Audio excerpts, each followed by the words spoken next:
रीट का रिजल्ट कल शाम 5 बजे आपका जारी कर दिया गया है। रिजल्ट आते ही आपके लगातार कमेंट आ रहे हैं, हालाँकि पहले भी आपके कमेंट है वो लगातार मिल रहे थे, इसके संबंध में मैं 2-3 वीडियो अपलोड कर दिए थे।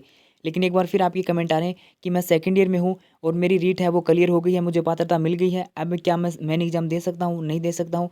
तो ये जो आपका कमेंट आ रहे हैं इस प्रकार से फर्स्ट ईयर वाले एलिजिबल हो पाएँगे या नहीं हो पाएँगे? उनका क्या होगा? मेन एग्ज़ाम कौन दे सकता है? तो इन सभी का जवाब आज की इस वीडियो में आपको मिल जाएगा। उसके लिए आपको करना क्या होगा कि वीडियो को लास्ट तक देखना होगा, जिससे आपको सारी की सारी जानकारी वो पता चल चल जाएगी। अभी तक देखो ऑफ़िशियल न्यूज़ तो नहीं है, मैं आपको अभी क्लियर कर देता हूँ, ऑफ़िशियल न्यूज़ नहीं है। ऑफ़िशियल न्यूज़ आपको कब मिलेगी? ऑफ़िशियल न्यूज़ मिलेगी आपको जब थर्ड ग्रेड की विज्ञप्ति आएगी ना, उस विज्ञप्ति में आपको देखने को मिल जाएगा कि आप एलिजिबल हो या नहीं हो। लेकिन मैं अभी आपको बता रहा हूँ कि कौन एलिजिबल हो पाएगा या नहीं हो पाएगा, वो अभी बता दूँगा आपको। बाकी तो जब आपकी थर्ड ग्रेड की विज्ञप्ति आएगा, उसमें आपको सारी जानकारी मिल जाएगी। विज्ञप्ति की अगर बात करें अपन कि कब तक आपकी विज्ञप्ति हो सकती है जारी, तो 15 अक्टूबर से पहले-पहले आपकी विज्ञप्ति है वो जारी हो जाएगी, ठीक है? 15 अक्टूबर से पहले-पहले आपकी विज्ञप्ति थर्ड ग्रेड की वो जारी हो जाएगी, जिसमें आपका सेकंड ईयर के संबंध में या फिर की संबंध में आपको और पता चल जाएगा कि कौन एलिजिबल हो पाएगा फिर मेन एग्ज़ाम के लिए या फिर नहीं हो पाएगा, ठीक है? लेकिन अभी मैं आपको जो ये रीट 2022 की जो विज्ञप्ति जारी हुई थी ना, डिटेल विज्ञप्ति, चाहे तो आप खुद ऑफिशियल साइट से डाउनलोड करके इसे पढ़ सकते हो। इसमें भी आपकी संबंध में कुछ जानकारी दे रखी है, जिसको मैं पहले भी बताया था, एक बार फिर इसके ऊपर आपको लेके चलता हूँ। पहले जानकारी तो देखो यहाँ पे दे रखी है, ये दे रखी है आपकी पात्रता से संबंधित, यानी पात्रता किनको मिलेगी। उसके बाद नीचे आपकी दे रखी है कि मुख्य परीक्षा के संबंध में, कि मुख्य परीक्षा के लिए कौन एलिजिबल हो पाएगा, कैसे एलिजिबल आप हो पाओगे, उसकी बात करेंगे पहले। पहले बात करते हैं फर्स्ट ईयर की, कि फर्स्ट ईयर वाले एलिजिबल हो पाएँगे या नहीं हो पाएँगे।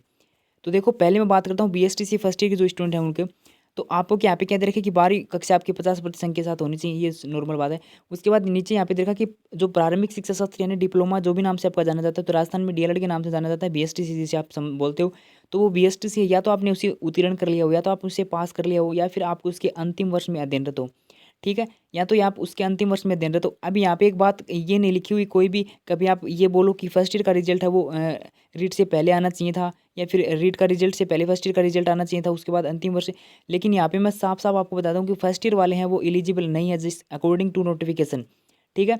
चाहे आप बीएसटीसी फर्स्ट ईयर को हो या फिर बीएड फर्स्ट ईयर को हो, साफ-साफ यहाँ पे देख सकते हो। उसके बाद यहाँ पे जो बीएड का वाले जो लेवल है उसकी जो नोटिफिकेशन दे रखा है, उसमें भी यहाँ पे दे रखा है कि बीएड या तो आप उत्तीर्ण हो या फिर आप बीएड कोर्स के अंतिम वर्ष में अध्ययनरत हो, ठीक है? बस यही लिखा हुआ है आपके यहाँ पे। उस इसके बाद यहाँ पे ऐसा कुछ नहीं लिखा हुआ है कि आपका फर्स्ट ईयर का रिजल्ट है वो रीट से रिजल्ट से पहले आना चाहिए था, फिर एग्जाम से पहले रिजल्ट आना चाहिए था, जिसके बाद आप अंतिम वर्ष में हो जाते, ठीक है? तो यहाँ पे यही लिखा हुआ है कि ऐसा कुछ भी नहीं लिखा कि एग्जाम से पहले आना चाहिए था या फिर रीट के रिजल्ट से पहले आना चाहिए था।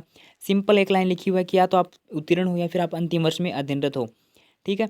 अगर आप ऐसे हो तो आप एलिजिबल हो। अगर एलिजिबल इस प्रकार से जो अकॉर्डिंग टू नोटिफिकेशन आप इस प्रकार से योग्यता नहीं रखते, तो आप एलिजिबल नहीं हो, अगर आपको पात्रता नहीं मिलेगी फिर, ठीक है? अब बात करते हैं सेकंड ईयर की, कि देखो सेकंड ईयर वालों को पात्रता तो मिल जाएगी रीट की। अब पात्रता उनको मिल जाएगी अगर उन्होंने जो कैटेगरी वाइज उनके प्रतिशत हैं वो उन्होंने प्राप्त किए हो। तो जैसे मैं आपको बता देता हूँ एक बार, जैसे जनरल के कोई स्टूडेंट है तो उनके 60% यानी 90 नंबर उनके होने चाहिए थे, और बाकी कैटेगरी जो है उनके 83 नंबर आपके होने चाहिए थे, और 83 मतलब आपके 55% आपके होने चाहिए थे। SC ST OBC EWS MBC category के अंदर 55% आपके होने चाहिए थे। तो अगर इतने परसेंट आपके बन रहे हैं तो आप एलिजिबल हो, आपको पात्रता मिल जाएगी। अब बात करते हैं मुख्य परीक्षा की, जो मेन एग्जाम आपकी होगी उसमें सेकंड ईयर वाले एलिजिबल हो पाएंगे या नहीं हो पाएंगे, सबसे बड़ा सवाल यही है उनके सामने। तो उसका जवाब आपको यहाँ पे मिल जाएगा, ठीक है? देखो यहाँ पे क्या मिलेगा, तो यहाँ पे जब आप ऑफिशियल साइट खुद ऑफिशियल नोटिफिकेशन खुद डाउनलोड कर लेना, यहाँ पे बी नंबर पॉइंट में एक बात दे रखी है कि किसी भी शिक्षण प्रशिक्षण पाठ्यक्रम में अध्ययनरत व्यक्तियों के संबंध में स्पष्टीकरण। हालाँकि मैं आपको बताऊँगा कि इसमें आपका चेंजमेंट आपको देखने को मिल जाएगा। अगर इस प्रकार से या इसमें नोटिफ़िकेशन में जो दे रखा है, अगर यही नियम आपका लागू रहा, तो आप मेन एग्ज़ाम के लिए भी एलिजिबल नहीं होगे फिर। क्यों नहीं होगी? अभी मैं आपको बता देता हूँ। तो यहाँ पे देखो क्या दे रखा है कि जो व्यक्ति एनसीटी या फिर आरसीआई द्वारा मान्यता प्राप्त शिक्षण प्रशिक्षण कोर्स में अध्ययनरत है, तो बीएड और बीएसटीसी आपका इनसे मान्यता प्राप्त कोर्स है।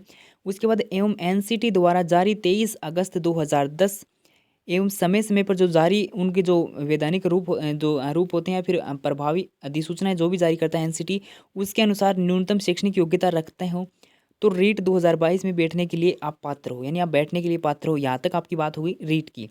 अब आगे चलते हैं।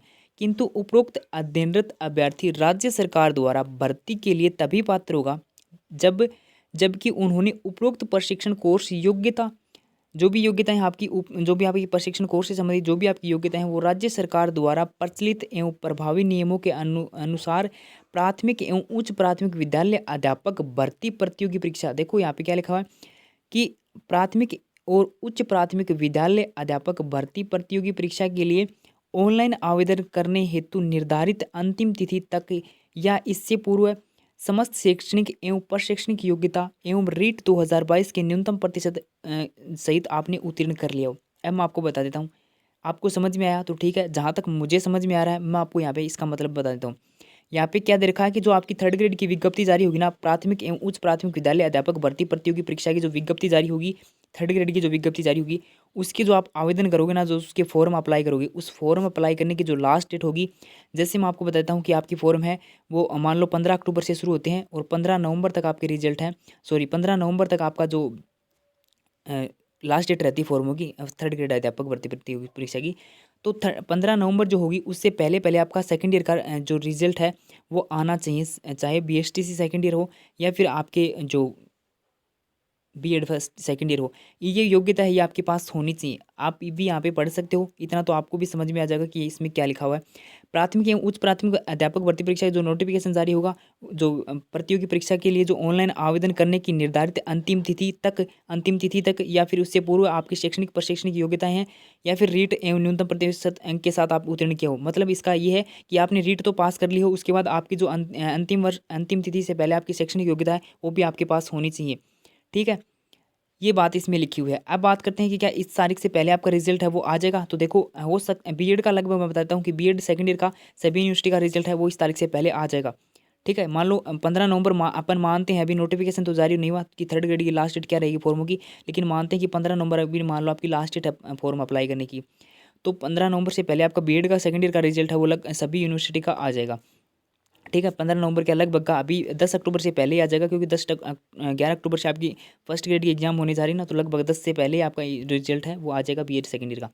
अब बात करते हैं बीएसटीसी की। क्या बीएसटीसी सेकंड ईयर का रिजल्ट है वो आ जाएगा 15 नवंबर से पहले।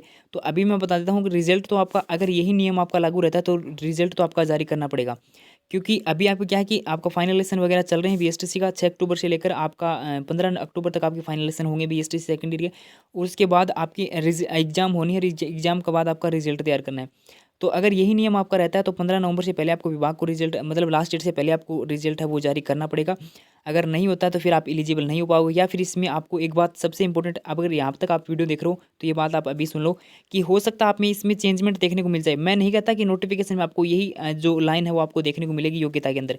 हो सकता है वहाँ पे आपको एक बात देखने को मिल जाए कि जैसे अभी आपके अपन बात करते हैं सेकंड ग्रेड की, सेकंड ग्रेड के अंदर क्या दे रखा है कि योग्यता के अंदर आपको जो दे रखा है कि अंतिम वर्ष की जो फाइनल ईयर के जो स्टूडेंट हैं उनका रिजल्ट है वो एग्जाम से पहले आपका रिजल्ट है वो आना चाहिए। मतलब सेकंड ईयर के जो भी स्टूडेंट हैं बीएड सेकंड ईयर के, उनका रिजल्ट है वो सेकंड ग्रेड की जो एग्जाम होगी उससे पहले आपका रिजल्ट है वो आना चाहिए। इस प्रकार से वहाँ पे नोटिफिकेशन में दे रखा है। तो हो सकता है थर्ड ग्रेड की जो आपकी विज्ञप्ति है, तो हो सकता है नहीं, लगभग उसमें आपको इसी प्रकार मिलेगा कि थर्ड ग्रेड की जो विज्ञप्ति जारी होगी ना, उसका जो फॉर्म अप्लाई